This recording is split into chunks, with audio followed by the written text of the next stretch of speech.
Before joining CEJO, Maria Noel worked as a legal advisor for the UN Special Rapporteur on Torture and as the coordinator of the Anti-Torture Initiative at the Center for Human Rights and Humanitarian Law at American University.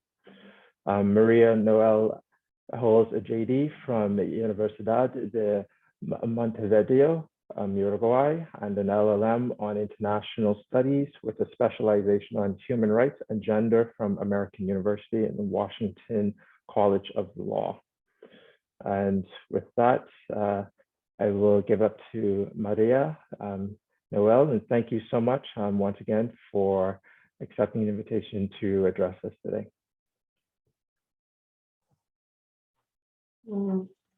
Thank you. Thanks, Mark, and thanks for inviting me and for inviting Sehil to be part of this workshop. Hola a todos y todas, muy buenos días o tardes donde estén. Es un gusto estar acá con ustedes. Como bien decía Lemarc, un poco la conversación que tuvimos de cara a pensar este taller era hacer una presentación sobre en qué consiste el Sistema Interamericano de Derechos Humanos y qué tipo de herramientas están a la disposición de la sociedad civil de la región en base a lo que hace a los órganos del Sistema Interamericano de Derechos Humanos y que pueden ser usados estratégicamente para avanzar en la protección de derechos en la región y quizás que puedan ser complementarias a las estrategias que están impulsando, entiendo, en temas de transparencia y acceso a información respecto de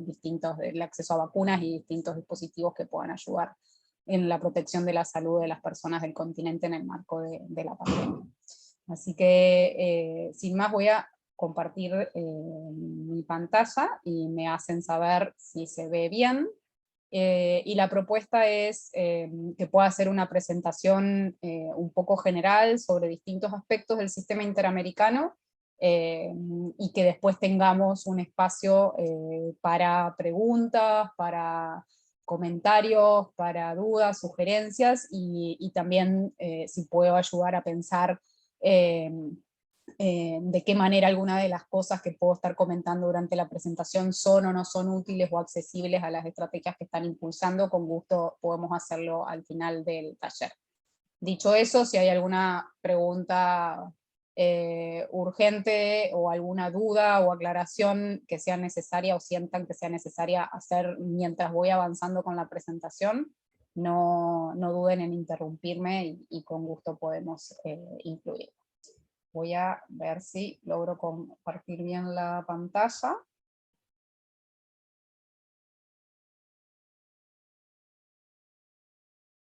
¿Funciona? ¿Sí? Si alguien me avisa si funciona bien. Yes, we can see it. Perfecto. Okay. Voy a tratar de compartirla. Bueno, súper bien. Comenzamos entonces.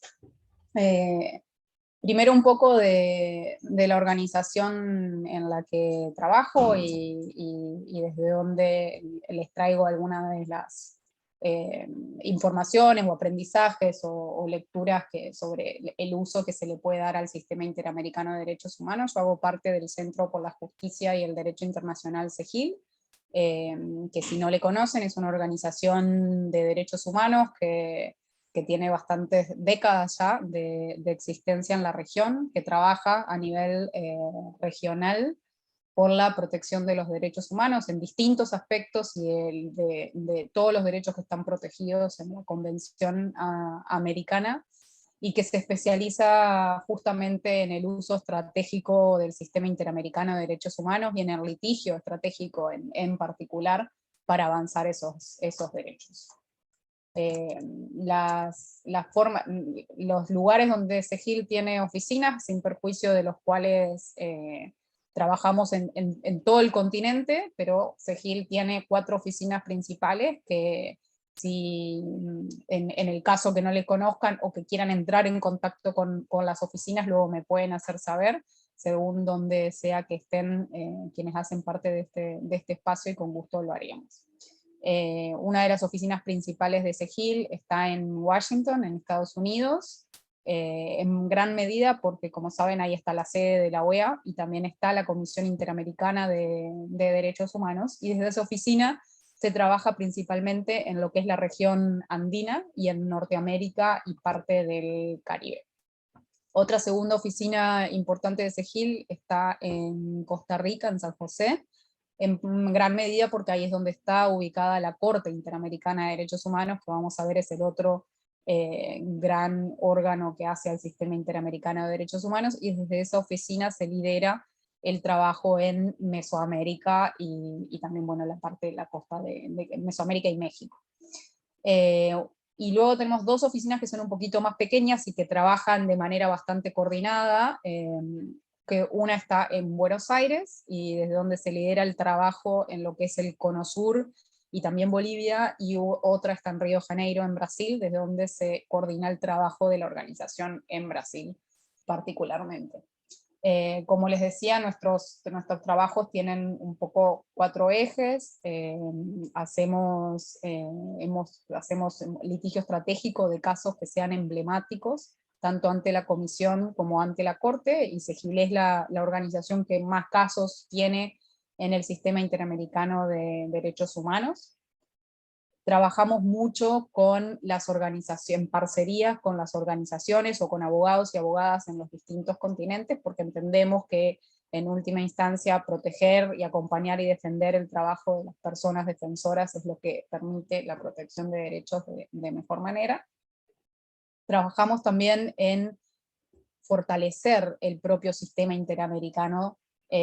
a través de, por ejemplo, estar atento y pendiente e incidiendo cada vez que hay elecciones de comisionados, comisionadas o jueces o juezas, o discusiones respecto del reglamento, o muchas veces quizás ya han escuchado discusiones en torno al financiamiento del sistema interamericano, y bueno, tratar realmente de incidir desde la sociedad civil para que el sistema interamericano permanezca siendo el independiente y que tenga todas las herramientas que necesita para responder a las demandas de la región. Y hacemos muchísimas investigaciones que promuevan la protección de derecho, y pueden acceder a varias de ellas o podemos mencionarlas también en función de lo que sea necesario a lo largo de la presentación. Entonces eso un poco para que conozcan a SEGIL. Entonces,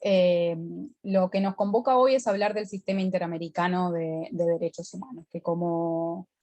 saben es uno de los 3 sistemas regionales de protección que hay en el mundo, que están el europeo, el africano y el interamericano, que se diferencian en distintos aspectos, y el sistema interamericano es uno de los que quizás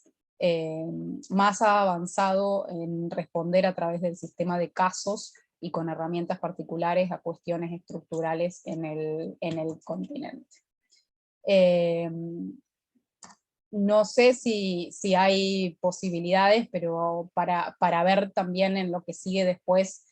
qué cosas puedo ir un poquito más rápido que otras, si pueden ir comentando en el chat,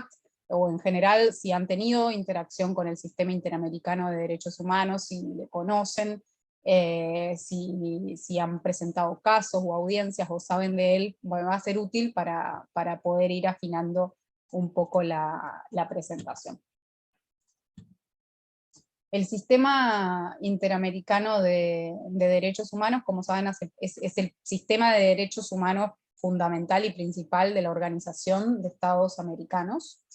y se basa principalmente en 2 instrumentos. Por un lado, lo que es la Declaración Americana de Derechos Humanos, que es uno de los documentos fundacionales de la OEA en sí misma, y desde donde se origina alguna de los reconocimientos de derechos, y también el rol de la Comisión Interamericana de Derechos Humanos, pero fundamentalmente en lo que es la Convención Americana sobre Derechos Humanos, que establece no solo el catálogo de derechos que están protegidos por este sistema, sino que también crea la Corte Interamericana, como vamos a ver, y delimita y explicita cuáles son sus competencias y sus herramientas para la protección de derechos. La Convención Americana de Derechos Humanos fue adoptada en San José, en Costa Rica, en 1969, por eso se conoce también como el Pacto de San José, y entró en vigor el 27 de agosto de 1979. Y el sistema interamericano, como lo establece muy claramente la Convención Americana, se integra con dos órganos fundamentales que vamos a ver tienen tanto competencias como cualidades y herramientas muy distintas. Una es la Comisión Interamericana de Derechos Humanos y el otro es la Corte Interamericana de Derechos Humanos. ¿Por qué es importante el sistema interamericano de derechos humanos, al menos en nuestra experiencia? Y después vamos a entender un poco por qué las distintas herramientas permiten esto. En muchos de los casos, cuando existen violaciones de derechos humanos en nuestros países que no encuentran una respuesta efectiva y una reparación efectiva a nivel nacional, el sistema interamericano una y otra vez ha funcionado como la última instancia y como un recurso para el acceso a la justicia de las víctimas y los familiares, y el sistema interamericano ha sido muy efectivo en no solo dar respuesta a esas denuncias, sino también en avanzar en qué implica que el Estado respete derechos y también cuáles son las reparaciones que el Estado debe cuando las violaciones de derechos son confirmadas, y por qué esas reparaciones no solo tienen que reparar a la víctima o las víctimas o los colectivos que llevan un caso o un planteo al sistema interamericano, sino también garantizar que esas violaciones de derechos dejen de ocurrir y no le ocurran a otras personas. Y por eso tiene que incluir o responder a cambios estructurales, que es un poco lo que hablamos en ese segundo punto, ¿no? El marco de la operación del sistema interamericano, además, como está anclado en la Convención Americana de Derechos Humanos, hace que lo que resuelva la Comisión Interamericana, y más aún o más claramente con lo que resuelva la Corte Interamericana, es vinculante para los estados de nuestra región que hacen parte del sistema interamericano. Por lo tanto, genera una obligación para los estados que luego tiene que ser cumplida a nivel nacional, lo cual también podemos hablar de los desafíos que eso implica, que suena más fácil dicho que hecho, pero a su vez generan estándares o jurisprudencias que pueden ser útiles para otros casos. Entonces, en las estrategias que puedan estar avanzando ustedes, que tengan que ver con transparencia, con protección del derecho a la salud, con participación ciudadana, hay muchísimo dicho por el sistema interamericano que pueda ser de utilidad y que entonces pueda ser incorporado en sus estrategias a nivel nacional, porque eso también debiera ser vinculante o persuasivo para las autoridades a nivel estatal, incluyendo quienes resuelven pedidos de acceso a información, por ejemplo, o la justicia si esos accesos a información llegaran a tener una instancia judicial. ¿Cuándo actúa el sistema interamericano de derechos humanos? Esto va a tener que ser matizado un montón en función de las distintas herramientas que vamos a ir viendo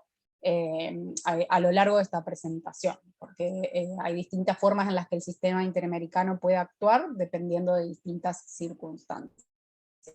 Pero en general el sistema interamericano se concibe como todos los sistemas internacionales en realidad de justicia, o los mecanismos internacionales de justicia en términos de derechos humanos, como subsidiario o complementario. Entonces están basados en que primero tiene que haber habido una oportunidad para el Estado a nivel nacional de conocer la existencia de una vulneración de derechos humanos y que haya tenido la oportunidad de poder responder a esa denuncia y poder repararla. Cuando eso sucede, el Estado conoce de una violación y la respuesta del Estado no es efectiva o no es acorde a los estándares internacionales, entonces eso habilita a las víctimas a poder activar varios de los mecanismos de denuncia internacional ante el sistema interamericano. Por eso vamos a ver que cuando veamos lo que implica llevar un caso al sistema interamericano, probar que esto ocurrió a nivel nacional de forma previa es uno de los requisitos específicos. Probar que se le dio al Estado la oportunidad de reparar y responder a esa violación y la respuesta fue ineficiente. Entonces, Eso es una característica muy clara de cuando actúa el sistema interamericano. Y en cualquiera de estas maneras en las que activamos al sistema interamericano, lo que importa es la responsabilidad internacional del Estado en su conjunto. Entonces va a importar muy claramente tener identificado qué derechos están siendo violados por la conducta o acción o omisión que nosotros queremos denunciar, de quién dentro del Estado está accionando u omitiendo accionar en violación de ese derecho, cuál derecho concretamente dentro de uno de los tratados que están protegidos dentro del sistema interamericano están siendo violados, y de qué manera esa violación es atribuible al Estado. Entonces, ese es todo un ejercicio que es importante hacer y tener claro, tanto desde la argumentación como la estrategia, para pensar en cómo utilizar las distintas herramientas que el sistema pone a disposición. Entonces, con este esquema, después podemos ver ejemplos concretos de qué manera entonces podría establecerse la responsabilidad del Estado en un caso específico. Bueno, esto es nada más una de las como componentes fundamentales de lo que es la jurisprudencia del propio sistema, de la manera en la que ha entendido la responsabilidad de los estados de la región, que es que la responsabilidad se funda en los actos u omisiones de cualquier poder u órgano del Estado, independientemente de su jerarquía, que violen la Convención Americana, y se genera en forma inmediata con el ilícito internacional atribuido al Estado. Esto suena más complejo de lo que es, pero en realidad es que en la medida en que haya un órgano o agente estatal que actúe de una manera que genere una violación de derechos protegidos por la Convención Americana, u omita actuar de una manera que está dentro de su obligación actuar para proteger los derechos protegidos en la Convención Americana, eso en sí mismo puede generar la responsabilidad internacional del Estado. Y esto es importante porque el Estado puede ser, no sé si esto es que viene acá, sí. Esto es importante porque esto quiere decir que el Estado puede ser responsable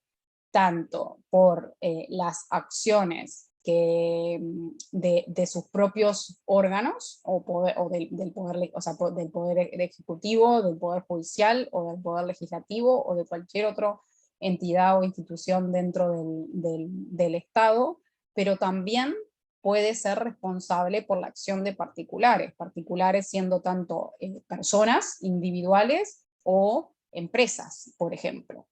Y cuando el Estado puede ser responsable por las acciones de particulares o de empresas, cuando el Estado no toma acciones preventivas que puedan estar dentro de su competencia o dentro de su clara obligación dentro de la Convención Americana para proteger los derechos, o cuando el Estado conoce que un particular, sea una persona o sea una empresa, está accionando de una manera que genera vulneraciones de derechos humanos y no toma medidas efectivas para poner fin a esa violación. O otro ejemplo puede ser cuando se presenta una denuncia muy concreta de que un particular está generando violaciones de derechos humanos y el Poder Judicial no investiga esa denuncia de manera efectiva. Entonces, todas estas hipótesis pueden hacer que el Estado tenga responsabilidad internacional bajo la forma en que la ha entendido el sistema interamericano, y que eso permita accionar cualquiera de los mecanismos que el sistema interamericano tiene a disposición. Como veíamos, hay dos órganos principales. Uno es la Comisión Interamericana de Derechos Humanos, que tiene sede en Washington, donde está la OEA, que tiene 7 integrantes. Cada integrante se elige por 4 años. Cada uno de estos 7 integrantes, y ahora vamos a ver un poco quiénes son, quizás ya les conocen, pero cada uno de estos 7 integrantes, si bien son nominados por los estados de la región y electos por los estados de la región en Asamblea General de la OEA, no representan a los estados, sino que son personas que actúan en su calidad de experto o experta en la materia independiente. pero estar muy atento a los procesos de elecciones es muy importante porque, por supuesto, el accionar del órgano depende en gran medida de quienes lo integran. La Comisión Interamericana, los comisionados y comisionadas no necesariamente viven en Washington ni sesionan de forma constante, sino que sesionan como mínimo 3 veces al año, pero últimamente con las sesiones remotas por la situación del COVID han sesionado un poco más seguido. Pero la Comisión Interamericana tiene sí un equipo, tiene una secretaría ejecutiva que tiene sede en Washington, que actúa de manera permanente, y un equipo muy grande de abogados, abogadas que responden a la tramitación de casos y a la agenda de la comisión. Y luego está la Corte Interamericana, que tiene sede en San José de Costa Rica, que también está integrada por 7 jueces o juezas, que de la misma manera son nominados o nominadas por los estados y electos por los estados, pero no representan a los estados necesariamente. Mientras la Comisión Interamericana, vamos a ver, es un órgano que, si bien puede resolver casos individuales, no tiene una naturaleza contenciosa necesariamente, e incluye dentro de su cajita de herramientas otra cantidad de mecanismos que pueden ayudar a visibilizar denuncias, la Corte es un órgano jurisdiccional por naturaleza, que tiene una competencia contenciosa y también una competencia consultiva, que quiere decir que puede hacer opiniones consultivas, y después lo vamos a ver también. Entonces, enfocándonos un poco en la Comisión Interamericana de Derechos Humanos. Estas son las 7 personas que al día de hoy integran a la Comisión Interamericana de Derechos Humanos. Está Julissa Mantilla, que es una comisionada peruana, Margaret Macaulay, que es una comisionada de Jamaica, Esmeralda Arosemena de Troitiño, que es una comisionada de Panamá, Joel Hernández García, que es un comisionado de México, Estuardo Ralón, que es un comisionado de Guatemala, Roberta Clark, que ahora me confundí si no es de Jamaica, bueno, ya les confirmo de dónde es porque me olvidé, y Carlos Bernal Pulido, que es de Colombia. Entonces estas son las 7 personas que integran a la Comisión Interamericana, y que puede ser interesante o importante que ustedes las tengan como referencia, en parte porque, como vamos a ver, cada una de estas personas, además de tener un rol de comisionado o comisionada, son a su vez relator o relatora para alguno de los temas específicos que hacen a la agenda fundamental de la Comisión Interamericana. Entonces eso es importante saberlo porque, por ejemplo, Joel Hernández García es relator para personas defensoras de derechos humanos. Entonces, si yo tengo una agenda que implica fuertemente la situación de las personas defensoras en mi país, puede ser importante que yo genere un diálogo con Joel Hernández por su rol como relator de personas defensoras, que quiere decir que es como el punto focal dentro de la comisión para ese tema. Y a su vez cada comisionado es relator y relatora para un país específico. Entonces también puede ser importante saber qué comisionado es relator para el país de cada uno de ustedes, porque esa puede ser el punto focal a quien queramos dirigirnos cuando iniciemos un relacionamiento con la Comisión Interamericana o pensemos en activar alguna de las estrategias. La Comisión Interamericana tiene, como decíamos, es un órgano que no es jurisdiccional, que si bien tiene una competencia que es cuasi contenciosa, es también un órgano de promoción y de protección de derechos en la región. Entonces, tiene diversos mecanismos que están a disposición y que nosotros desde la sociedad civil podemos utilizar de manera estratégica, incluso muchos a la vez o secuenciados, para ir avanzando en una estrategia en la que queramos visibilizar una denuncia de violaciones de derechos. Acá están enunciados, pero los vamos a ir viendo a lo largo de la presentación. La Comisión Interamericana puede hacer visitas in loco, lo que quiere decir que la Comisión Interamericana puede trasladarse a algún país específico y quizás Algunos de ustedes ya están en países que hayan sido visitados por la comisión y entonces conocen de este tipo de mecanismos. La comisión puede trasladarse a un país para poder verificar una situación de incumplimiento de derechos, poder reunirse con la sociedad civil, poder reunirse con autoridades y elaborar un informe de diagnóstico que incluya recomendaciones al país, para el cual luego se convierte en una herramienta de seguimiento. A su vez, la Comisión Interamericana tiene lo que se llama el sistema de peticiones, que vamos a ver también, que es este actuar cuasi jurisdiccional, que es cuando la Comisión recibe casos, denuncias de casos específicos, o sea, un sistema de casos, recibe denuncias contra un Estado específico por la violación de determinados derechos, y se abre un proceso en el cual las víctimas confrontan al Estado de una manera cuasi contenciosa, y la Comisión Interamericana emite un pronunciamiento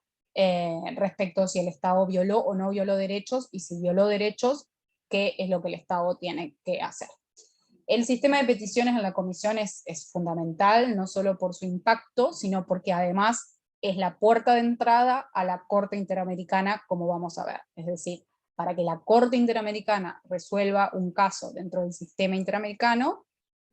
primero hay que pasar por la Comisión Interamericana, ganar el caso, como quien dice, y que el Estado no cumpla. Y cuando el Estado no cumple, la Comisión puede llevar el caso a la Corte Interamericana. A diferencia de otros sistemas regionales de protección, en el nuestro no hay un acceso directo a la Corte Interamericana, es la Comisión la que lleva el caso a la Corte Interamericana, y por eso el sistema de peticiones es como la puerta de entrada para eso. A su vez, la comisión sesiona, como decíamos antes, es decir, se juntan los comisionados y comisionadas, resuelven casos mientras se juntan, tienen reuniones con la sociedad civil, tienen reuniones con los estados, pero a su vez celebran audiencias, y imagino que varios de acá puedan haber tenido participaciones en distintos de estos espacios, y vamos a ver un poquito más de esto en adelante. La comisión tiene audiencias temáticas, tiene audiencia de casos, tiene audiencias de país, tiene audiencias regionales, y tiene reuniones de trabajo. La diferencia entre una audiencia y una reunión de trabajo es que la reunión de trabajo normalmente es sobre un caso o medida cautelar específico, y es una reunión cerrada entre las víctimas y el Estado, y las audiencias son públicas y pueden o no incluir a los estados según si sean de país o no. A su vez, la comisión hace informes, tanto anuales, lo cual es obligatorio para la Comisión Interamericana, porque surge de sus mandatos dentro de la Convención Americana, hacer un informe a fin de todos los años. Esos informes anuales hacen un análisis de la situación de derechos en cada uno de los países de la región, y a su vez pueden generar recomendaciones, y cuando existen algunos países donde la situación de violaciones de derechos es extremadamente grave, la Comisión Interamericana puede ponerlo en lo que se llama el capítulo 4 del informe, que por ejemplo en el capítulo 4 ha estado Venezuela por muchísimo tiempo, ha estado en Nicaragua, últimamente estuvo Colombia también en un momento, y puede ponerse o no en el capítulo 4, y eso habilita a la Comisión Interamericana a llevar los temas de preocupación tanto al Consejo Permanente como a la Asamblea General. Y estos informes anuales se construyen, vamos a ver, con la información que envía en gran medida la sociedad civil. Entonces, si uno está atento y atenta a los canales de comunicación de la Comisión Interamericana, es posible que hayan recibido o que puedan recibir en cualquier momento invitaciones a enviar información a la Comisión Interamericana para que sea incluida en el informe anual. Entonces esa es otra oportunidad de influir en la agenda de la Comisión. Y también hay informes temáticos y informes de país. Entonces, si van a la página de la Comisión Interamericana, se pueden encontrar varios de estos informes que sirven para muchas de las estrategias que hacemos desde la sociedad civil. A su vez, la Comisión Interamericana puede emitir medidas cautelares, que son tremendamente importantes en nuestra región, que son medidas de respuesta rápida de protección en la cual la Comisión le ordena a un Estado adoptar medidas para prevenir violaciones de derechos humanos que, si no fuera por esas medidas, pueden ocurrir, generando un daño irreparable en los derechos de las personas. En nuestro continente, donde existe un enorme riesgo para la vida y la integridad de las personas defensoras de derechos humanos, las medidas cautelares suelen ser muy importantes en buscar esa protección. Luego, otra de las herramientas claves de la Comisión Interamericana que se pueden usar son las relatorías especializadas, que también vamos a ver y que es un poco lo que mencionaba antes, que es este rol de cada comisionado o comisionada, o de las relatorías especiales, que también vamos a ver, de funcionar como punto focal para determinados temas que son considerados centrales al mandato de la comisión, porque son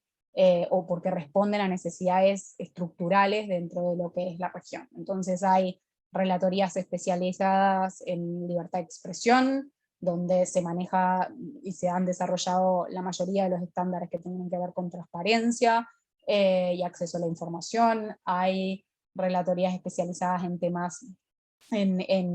de derechos económicos, sociales y culturales, donde se maneja o de donde se lidera el principal trabajo de la comisión en temas que tienen que ver, por ejemplo, con el derecho a la salud de las personas en el marco de la pandemia, y hay relatorías especializadas en mujeres, en pueblos indígenas, en poblaciones afrodescendientes, en personas con discapacidad, en niñez, migrantes, personas privadas de libertad, personas defensoras, hay bastantes. Y también hay una relatoría especializada para cada país de la región.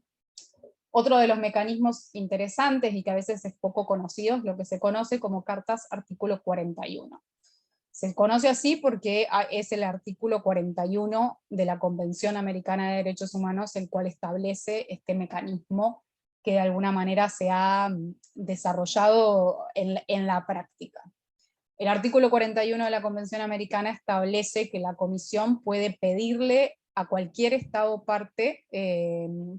de la Convención Americana información o aclaración sobre algún tema de preocupación. Nada más que eso, dice el artículo 41. Pero en la práctica, esto ha devenido en un mecanismo que es bien interesante y fácil de usar. Entonces, que puede ser interesante que le conozcan y lo tengan en cuenta, que es que muchas veces la sociedad civil puede enviarle información a la Comisión Interamericana y pedirle que bajo el artículo 41 le pida al Estado una información específica.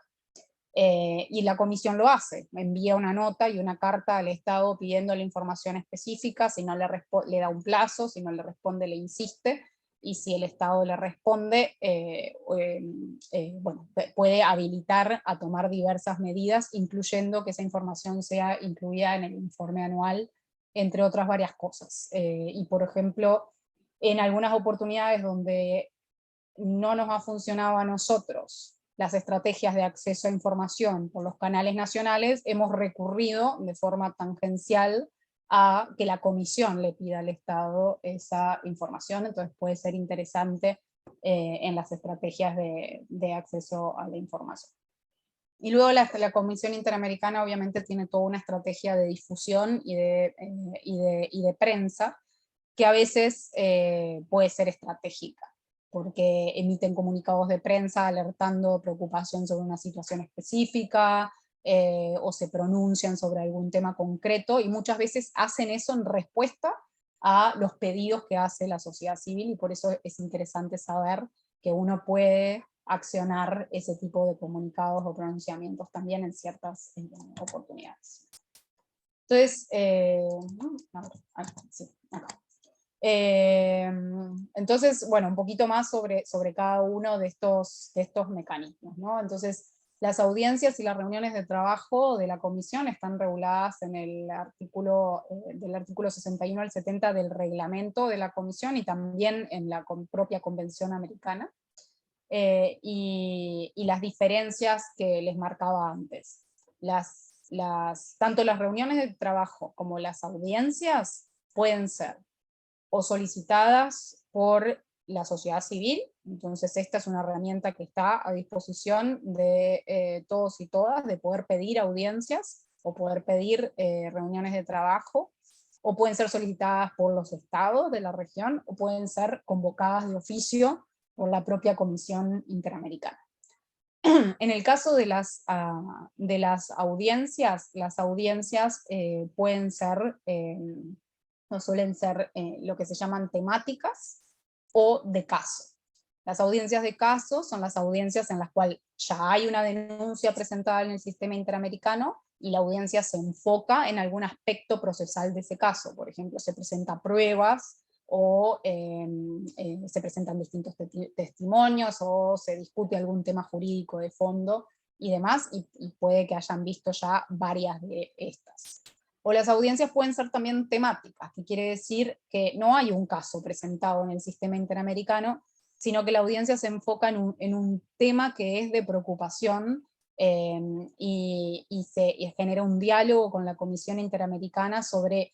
qué debiera hacer la Comisión Interamericana para responder a esa temática de preocupación. Estas audiencias, tanto las de casos como las temáticas, suelen ser públicas, excepcionalmente son privadas, pero suelen ser públicas. Y las temáticas pueden ser o regionales, que quiere decir que hay una audiencia que tiene un tema y que se enfoca en la región o en una subregión, pero no en un país específico. Entonces, no sé, la situación del acceso a la información sobre las vacunas en el continente. Eso sería una audiencia temática regional, y han habido varias, no necesariamente sobre ese tema. O pueden ser de país. Entonces pueden ser el acceso a información sobre las vacunas en Guatemala.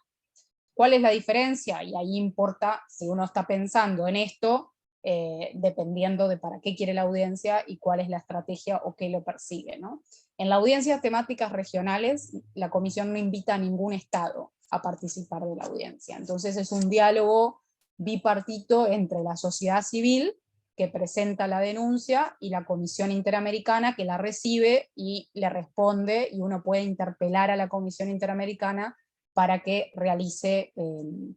acciones específicas que podemos luego conversar cuáles. En las audiencias temáticas que son de país, se invita al Estado a participar en la audiencia. Entonces es un diálogo ya tripartito entre la sociedad civil, la Comisión Interamericana y el Estado, que tiene que ir y responder a las denuncias, y la comisión le interpela y le suele hacer preguntas. Algunos estados, excepcionalmente, están ausentes, como en la foto esa que está ahí abajo, y no participan de las audiencias, pero es la excepción. En general, los estados participan de las audiencias, y es un momento importante para las estrategias que desarrollamos desde la sociedad civil. Las reuniones de trabajo son lo mismo, se pueden pedir por la sociedad civil, por los estados, o ser convocadas de oficio, y en general son reuniones que ocurren cuando ya hay, sea o un caso o una medida cautelar que la Comisión Interamericana resolvió, y que lo que está haciendo es supervisar su cumplimiento. No siempre es así, puede ser un caso que todavía no está resuelto, pero en la generalidad de los casos es una herramienta a disposición de la sociedad civil para poder profundizar y darle seguimiento al cumplimiento de lo que haya ordenado la Comisión Interamericana en un caso específico. Y estas reuniones suelen ser cerradas, privadas, ¿no? Sobre las medidas cautelares también puede haber o audiencias, como las de caso, o reuniones de trabajo. No sé si esto seguía un poco acá, no, les puedo contar un poco más de esto, por si no han tenido las oportunidades. La Comisión Interamericana suele anunciar con varias semanas de anticipación de qué fecha a qué fecha va a ser su periodo de sesiones, y de qué fecha a qué fecha va a estar abierto el periodo en el cual la sociedad civil puede presentar solicitudes de audiencias temáticas, regionales, de por país, reuniones de trabajo o lo que fuera. Durante ese periodo, durante ese plazo, en la propia página de la Comisión Interamericana, ese es el único canal por el cual se hace, se abre un portal específico, que es un formulario que se tiene que llenar para poder pedir la audiencia o reunión de trabajo según fuera el caso. El formulario es relativamente sencillo, después podemos conversar un poco de eso, pero también siempre sirve acompañarlo de algún informe o algún documento que respalde cuáles son los temas de preocupación que se quiere exponer en la audiencia, cuál es el objetivo que se busca con la audiencia y qué es lo que qué es lo que se le quiere pedir a la comisión que haga en función de la audiencia. La comisión recibe muchísimas solicitudes de audiencias y reuniones de trabajo, entonces es un proceso muy competitivo, en el cual vale la pena ser muy estratégico o estratégica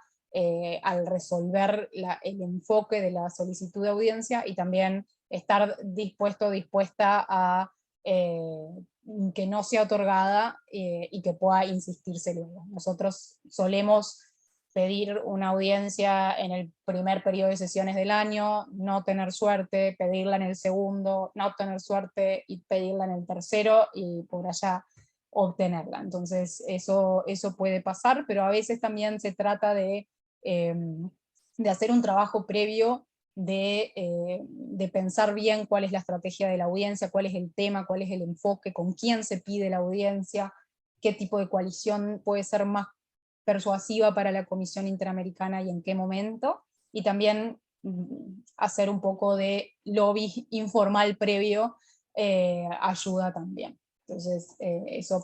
para tenerlo en cuenta. Quizás saben que la Comisión Interamericana solía sesionar de manera itinerante en distintos países de la región, que le invitaban a sesionar, entonces eso también obviamente es importante. Quizás esperando y asumiendo que la situación de la pandemia mejore, eso vuelva a ocurrir pronto, pero por ahora la comisión está teniendo sus sesiones de manera virtual, lo cual tiene quizás algunas limitaciones para el impacto de la audiencia, pero a su vez hace que este mecanismo sea mucho más accesible, porque no hay que viajar, y entonces muchas más personas y organizaciones han podido acceder a tener audiencias temáticas que quizás antes no lo podían hacer. Entonces también se ha convertido en una buena práctica, y no me sorprendería que la comisión en adelante mezcle periodos virtuales con periodos presenciales, justamente por esa razón. Luego, como hablábamos, un poco otra herramienta que vale la pena que tengan bien en cuenta es el rol de las relatorías dentro de la Comisión Interamericana, que como decíamos hay relatorías que son temáticas y relatorías por país. Cada comisionado o comisionada es relator o relatora para varios temas y para varios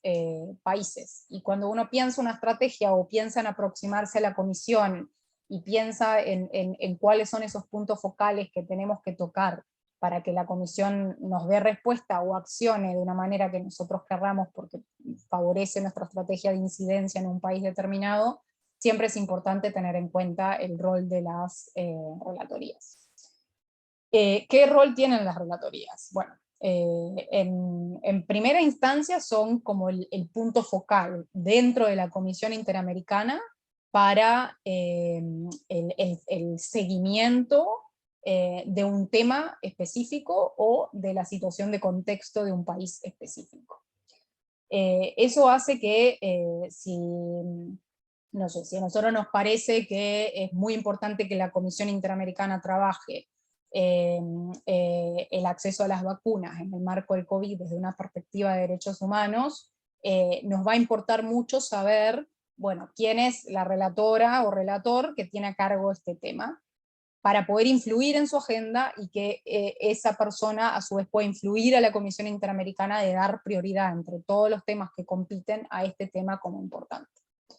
A su vez, las relatorías tienen el liderazgo en producir informes sobre esos temas, que profundicen en los estándares, que realicen recomendaciones a los estados, y tienen el liderazgo de tramitar los casos, o incluso priorizar los casos que toquen con los temas específicos que están dentro de sus relatorías. Entonces, si nosotros tenemos casos que tienen que ver con transparencia, de acceso a información, nos importa y nos debería importar que el relator de libertad de expresión conozca de nuestro caso, para que lo pueda sacar de la pila de casos y tramitarlo de manera específica y avanzar los estándares. A su vez son el punto de contacto para las audiencias, que hablábamos antes, temáticas. Entonces, si nuestra solicitud de audiencia tiene que ver con el acceso a información sobre el acceso a vacunas en el marco del COVID, nos va a importar que la Relatoría de Derechos Económicos, Sociales y Culturales conozca de nuestra solicitud, porque esa relatoría va a ser la que va a tener que seleccionarla y convencer al resto de que hey, tenemos que dar y otorgar esta audiencia porque es una audiencia muy importante. Entonces, pueden hacer visitas también, muchas veces no solo la comisión visita un país en pleno, sino que un relator o relatora de manera individual hace una visita al país para estudiar determinado tema, y también obviamente puede ser interesante a veces invitarles a participar en eventos, porque esa puede ser una manera de darles a conocer nuestra agenda o darles a conocer nuestro tema y generar vínculos con ellos. Estas son las relatorías temáticas que la Comisión Interamericana tiene en la actualidad: una relatoría de migrantes, una relatoría de personas defensoras, de mujeres, de niñez, de libertad de expresión, de personas LGBTI, pueblos indígenas, personas afrodescendientes, personas privadas de libertad y derechos económicos, sociales y culturales. Y falta de personas con discapacidad acá, ahora que me doy cuenta, porque antes era una unidad y ahora se convirtió en una relatoría. Y también falta la relatoría de memoria, verdad y justicia, que ocurrió lo mismo, era una unidad y se convirtió en una relatoría. Estas son las relatorías que cada una de las personas tiene para que puedan tener en cuenta. La comisionada Julissa Mantilla es ahora la relatora sobre temas de mujeres, sobre temas de memoria, verdad y justicia, y a su vez es la relatora para Argentina, Barbados, Brasil, El Salvador y Uruguay. La comisionada Margaret McCauley es la relatora para personas afrodescendientes, la relatora para derechos de personas mayores, y también la relatora para Antigua y Barbuda, Bahamas, Canadá, Dominica, República Dominicana y Santa Lucía. La comisionada Esmeralda Arosemena de Troitiños, relatora para niñas, niños y adolescentes, pueblos indígenas, y para Guatemala, México, Nicaragua y Venezuela. Joel Hernández es relator de movilidad humana, personas defensoras, y relator para Belice, Bolivia, Chile, Colombia, San Kitts and Nevis. Eduardo Ralón es relator para personas privadas de libertad, y relator para Cuba, Ecuador, Haití, Paraguay, Perú y Surinam. Roberta Clark es la relatora para personas LGBTI, y relatora para Estados Unidos, Guyana, Jamaica y Panamá. Y Carlos Bernal es para personas con discapacidad, y el relator para Costa Rica, Granada, Honduras, San Vicente y las Granadinas, y Trinidad y Tobago. Entonces, eso normalmente cambia porque se redistribuyen las relatorías en general cada año y medio más o menos, hay una redistribución interna de las relatorías, entonces hay que estar atento a eso, pero esto es muy nuevito, es muy reciente, así que es vigente para hoy. Y a su vez, como decíamos antes, hay dos relatorías que se les llama especiales. ¿Qué quiere decir? Que son relatorías que tienen a su cargo personas de tiempo completo que no son comisionados o comisionadas. Hay dos relatorías especiales en la Comisión Interamericana. Una es la Relatoría de Libertad de Expresión, que en este momento el relator es Pedro Vaca Villarreal, que es de Colombia, y una relatoría especial sobre derechos económicos, sociales, culturales y ambientales, que tiene una relatora a cargo que se llama Soledad García Muñoz. Estas relatorías especiales tienen un estatus muy importante, en parte porque tienen personas de tiempo completo dedicadas a avanzar en esta agenda, y la posibilidad de priorizar tanto casos como marcar la agenda de la Comisión Interamericana sobre los temas que son de su competencia. Entonces participan también de las audiencias, tienen oportunidad de seleccionar y priorizar temas para hacer audiencias, de convocar de oficio en algunas audiencias específicas, de emitir resoluciones y demás. Las visitas in loco están reguladas en el artículo 39 de la Convención y 53 a 57 del reglamento, y es un poco lo que hablábamos ya, ¿no? La posibilidad de la comisión de trasladarse a un país, sea en pleno o algunos de los comisionados, comisionadas y relatores especiales,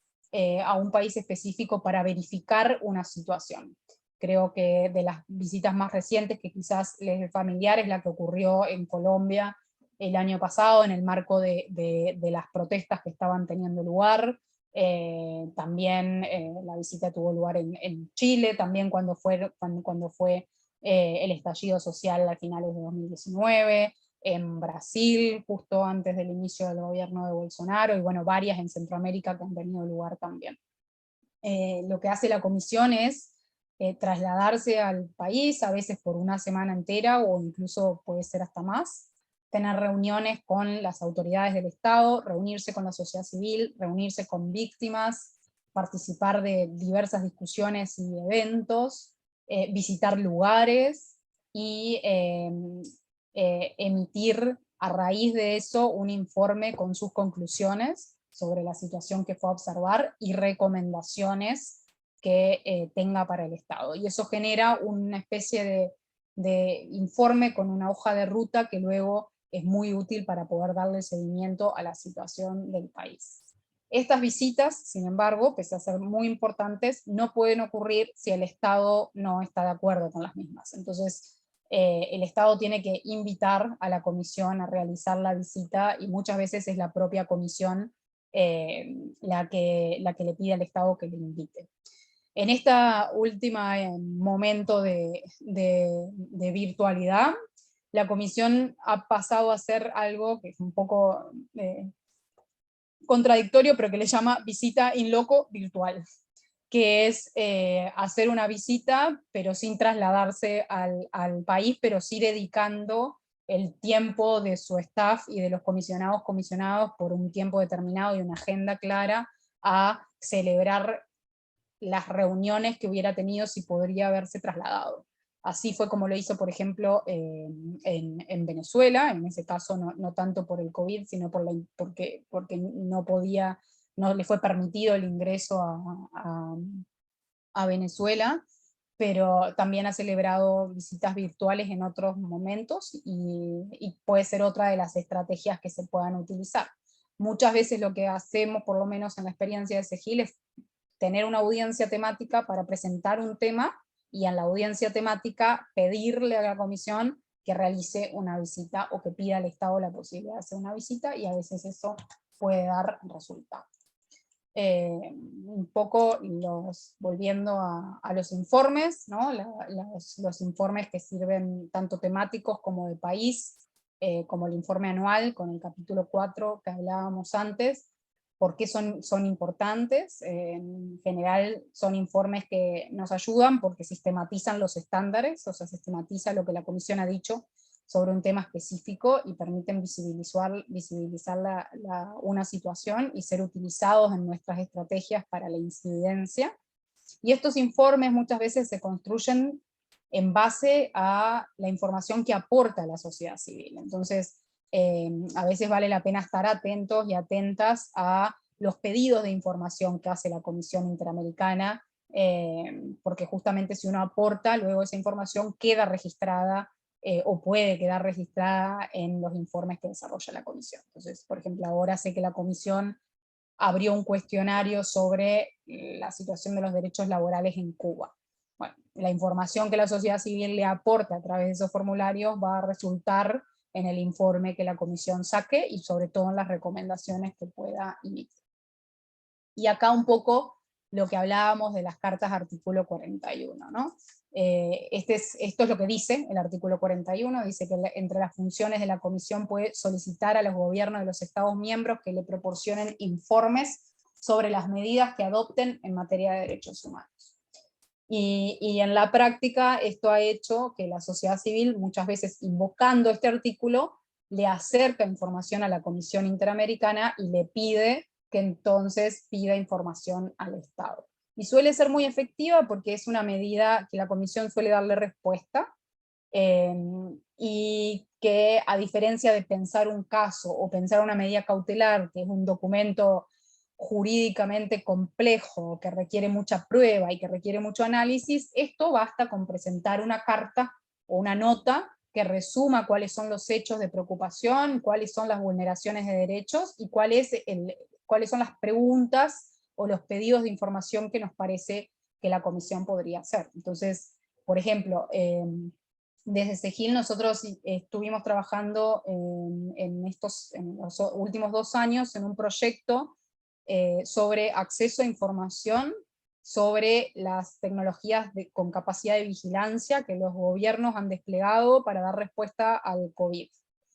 Que entiendo puede ser una estrategia muy similar a la que han hecho varios y varias de ustedes. En el caso de El Salvador, concretamente, presentamos los accesos de información y no tuvimos la más mínima respuesta útil por parte de las autoridades que tramitan los accesos de información. Entonces, como estrategia complementaria, hicimos una Carta 41 a la Comisión Interamericana para que la Comisión Interamericana, a su vez, le exija, no a la autoridad de transparencia de El Salvador, sino a través de la Cancillería, al Poder Ejecutivo, la información que nosotros también estábamos tratando de buscar a nivel nacional. Y tuvimos más suerte con la estrategia de la Comisión que con la estrategia de acceso a información a nivel nacional. Bueno, creo que esto puedo salteármelo para ir dejando lugar al diálogo, porque hablamos ya de las audiencias temáticas, y la oportunidad de confrontar al Estado si la audiencia está enfocada en una situación en un país específico. Muchas veces como sociedad civil en nuestros países no tenemos la oportunidad de sentarnos con el gobierno y que escuchen a nuestras denuncias y que nos den una respuesta, y sin embargo, pidiendo una audiencia temática, no solo se puede tener eso, sino además tenerlo con la comisión intermediando en el diálogo y en una plataforma de mucha difusión y pública que puede servir para nuestras estrategias, y la Comisión Interamericana suele tomar muy en cuenta la información presentada por la sociedad civil y tomar medidas para eso. Esto creo que lo hablamos en general, y después si tienen preguntas específicas sobre las audiencias, las podemos dejar para las preguntas. Voy a pasar ahí. Bueno, y voy a hacer un repaso un poco rápido, porque podría hablar muchas horas sobre esto, sobre cómo funciona el sistema de peticiones, ¿no? Cuál es el sistema de peticiones de casos ante el sistema interamericano. Los casos pueden ser presentados por cualquier persona que esté dentro de alguno de los países que hacen parte de la OEA, por una organización de la sociedad civil, siempre que sea en nombre de alguna persona que sea víctima de violaciones de derechos humanos, y contra alguno de los estados. Tenemos que identificar claramente qué estado es el que ha violado los derechos de esas personas, ¿no? Y las violaciones tienen que estar fundadas, en el caso de la Comisión Interamericana, en la Convención Americana de Derechos Humanos, o en el caso de los países que no son parte de la Convención Americana de Derechos Humanos, como por ejemplo Canadá o Estados Unidos o algunos otros de los del Caribe, o Venezuela desde que se salió de la Convención Americana, fundados en la Declaración Americana de Derechos Humanos. También pueden estar fundados en la Convención Interamericana para Prevenir y Sancionar la Tortura, que también le da competencia a la Comisión Interamericana, o en la Convención de Belén do Pará, para erradicar la violencia contra las mujeres. Y alguna de las cosas más importantes es cuáles son los requisitos que tengo que tener en cuenta para presentar un caso. Y uno de los requisitos fundamentales que normalmente suele ser el más engorroso y el que puede hacer que un caso no sea admitido por el sistema interamericano es lo que se llama el agotamiento de recursos, que deriva de lo que hablábamos al principio, que es esta idea de que el sistema interamericano solo puede actuar cuando se agotaron los recursos a nivel nacional, cuando se intentó que la justicia o que las autoridades que sean relevantes den respuesta a esa violación y no lo hicieron. Entonces, en la petición nosotros tenemos que probar que efectivamente se agotaron los recursos internos, y habiéndose agotado los recursos internos, presentar la petición dentro de un marco de 6 meses. Eso es como una restricción temporal que hay para presentar un caso al sistema interamericano. Hay excepciones para esto, que quizás algunos y algunas ya conocen, que es que se puede argumentar que, que los recursos no fueron efectivos, o sea, que la comisión no tiene que esperar que yo agote los recursos porque las condiciones no estaban dadas para que yo agote los recursos. Y eso puede ser por distintas razones. Puede ser porque en la jurisdicción a nivel nacional no existe un recurso idóneo, puede ser porque yo intenté agotar los recursos, pero la justicia nunca los resolvió, y me tiene esperando desde hace años, más allá de un plazo que pueda ser razonable para resolvérmelo, entonces la demora a nivel nacional no puede limitarme mi búsqueda de justicia. Puede ser porque los recursos que existen no sean necesariamente los efectivos o los idóneos, y todas esas razones las tengo que argumentar muy bien para que la comisión me deje exceptuarme de este requisito que es fundamental. A su vez, yo no puedo llevar un caso a la Comisión Interamericana si ya intenté llevar el caso a algún otro mecanismo de protección. Entonces, por ejemplo, si yo presenté el caso ante algún comité de Naciones Unidas, no puedo presentar el caso ante la Comisión Interamericana. Entonces, muchas veces a nosotros nos vienen, en SEGIL, nos vienen con dudas respecto de a dónde presentar el caso. Si vale la pena presentarlo a la comisión o vale la pena presentarlo a Naciones Unidas, y puede haber pros o contras de varias cosas. Lo importante es hacer ese ejercicio de manera muy consciente, porque una vez que se presenta en alguno de los foros, ya no se puede presentar en otro de los foros. Eso no quiere decir ninguna de las otras herramientas que les comenté antes. Es decir, pedir una audiencia temática no exceptúa que yo pueda presentar el caso. Presentar la información a una relatoría, incluso si es una relatoría de Naciones Unidas, no implica que no pueda presentar el caso. Pedir una medida cautelar tampoco implica que no pueda presentar un caso. Solamente importa la duplicidad entre sistemas que puedan ser parecidos respecto de la capacidad de resolver un caso. Estas son las etapas por las cuales atraviesa un proceso. Hay una evaluación inicial en la cual la comisión verifica que estén al menos presentados los datos que son necesarios para avanzar hacia el estudio de admisibilidad.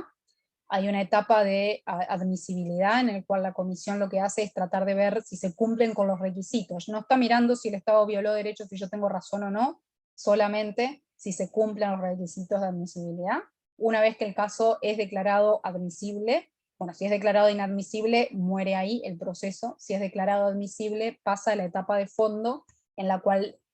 recién ahí se presenta lo que es la demanda, que es la argumentación de las violaciones sustantivas y la prueba sobre los argumentos que estoy presentando. El Estado tiene la oportunidad de responder, y ahí la comisión resuelve con lo que se llama un informe de fondo, determinando si hubo o no violaciones y qué tipo de reparaciones debiera el Estado adoptar. Cuando el Estado no cumple con esas reparaciones a criterio de las víctimas, la comisión puede resolver llevar ese caso a la corte. Esto es un cuadro bastante engorroso, pero busca ser lo más claro posible de cuáles son las distintas etapas del proceso ante la comisión. Creo que por el interés del tiempo puedo seguir, sin perjuicio de que con gusto yo comparto esta presentación para que todos la tengan, y si hay además preguntas específicas las podemos conversar después. Pero un poco resume cuáles son como las distintas etapas por las que pasa un caso, y cuáles son las hipótesis que pueden ocurrir según si la comisión dice que sí o que no a los distintos pedidos que vamos haciendo.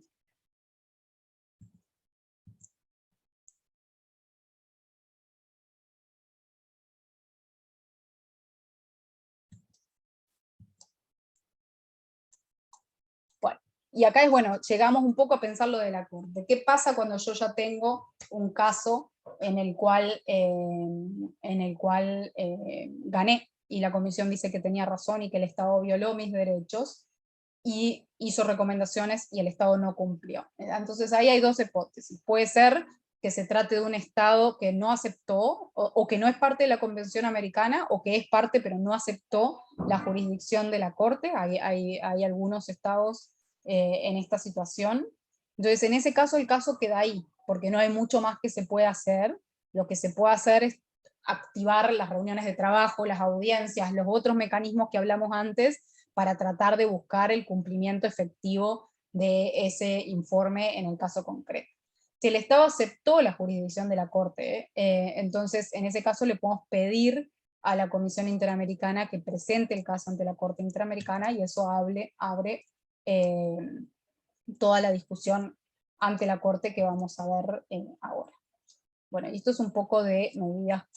cautelares que quizás podemos profundizar en la discusión también. Para llegar a la Corte, ¿no? La Corte es el segundo órgano, que como decíamos es un órgano jurisdiccional, que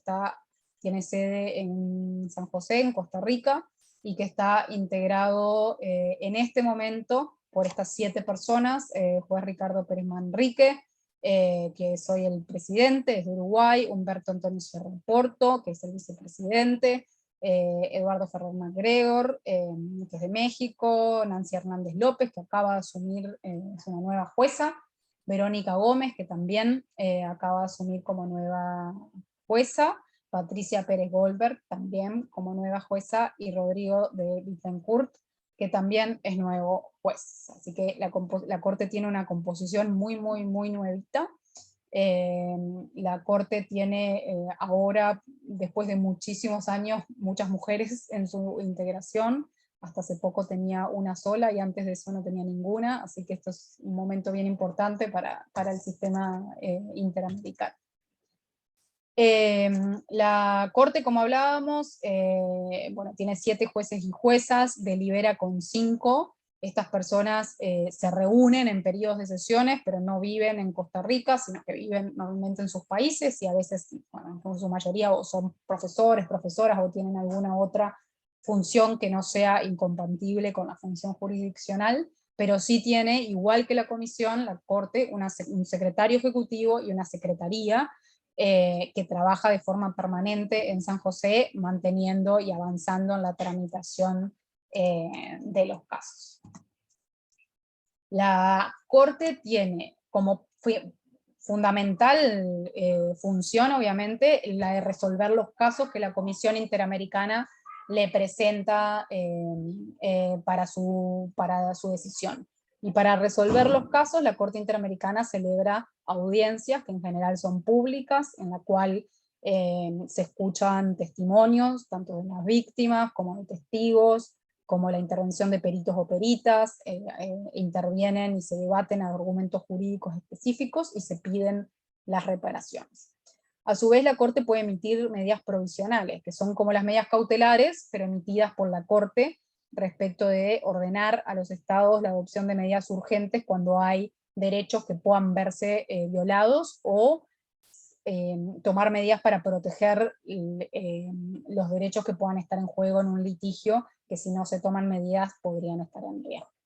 A su vez, la Corte tiene una jurisdicción que se llama consultiva, que es la posibilidad de emitir opiniones consultivas, como muchas cortes tienen, que son interpretaciones de la Corte sobre aspectos específicos, sobre cómo aplica la Convención Americana a ciertas preguntas concretas que puedan responder a problemas estructurales en la región.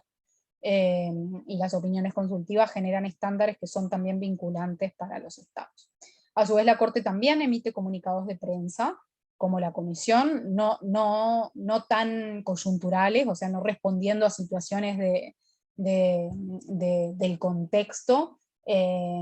pero sí pueden ocurrir y pueden ser relevantes. Y últimamente también lo que han pasado a hacer, que puede ser bien relevante para conocer la jurisprudencia de la Corte, es hacer compendios de jurisprudencia temáticos que unen y abordan los estándares que ha desarrollado la Corte en distintos temas.